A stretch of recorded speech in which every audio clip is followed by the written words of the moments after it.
एक नजर या तासाच्या हेडलाईन्सवर. Headlines brought to you by Chitale बंधू.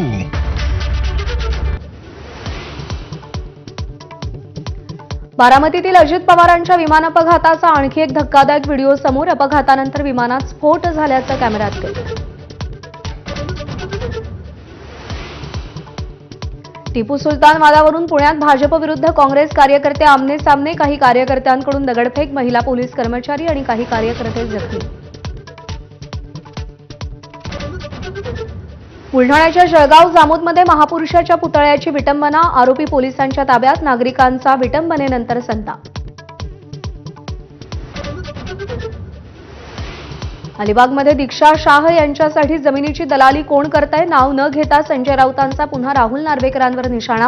तर जमीन व्यवहाराचं तथ्य बाहेर आल्यास तोंड दाखवायला जागा राहणार नाही. नवनाथ बन यांचा पलटवार.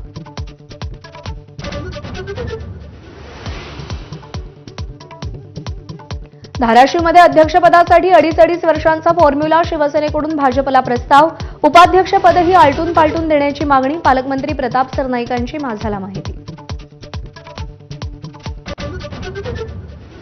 मुंबईतील मुलुंडमधील मेट्रो 4 मार्गिकेच्या तपासासाठी MMRDAकडून 10 ते 12 अधिकाऱ्यांचं पथक.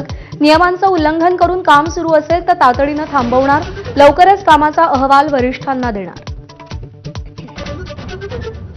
T20 विश्वचषकात आज हायव्होल्टेज भारत-पाकिस्तान लढत. कोलंबोच्या प्रेमदासा स्टेडियमवर दोन्ही संघ भिडणार. आजही भारतीय संघ हस्तांदोलनावर बहिष्कार टाकणार का, याची उत्सुकता. क्रिकेटप्रेमींच्या उत्साहावर पावसाचं विरजण पडण्याची शक्यता. कोलंबोच्या आकाशात ढगांची गर्दी. सामन्यात विघ्न येण्याची शक्यता. 17 फेब्रुवारीला तारिक रहमान बांगलादेशच्या पंतप्रधान पदाची शपथ घेणार. भारत पाकिस्तानसह 13 देशांना शपथविधी सोहळ्याचं निमंत्रण.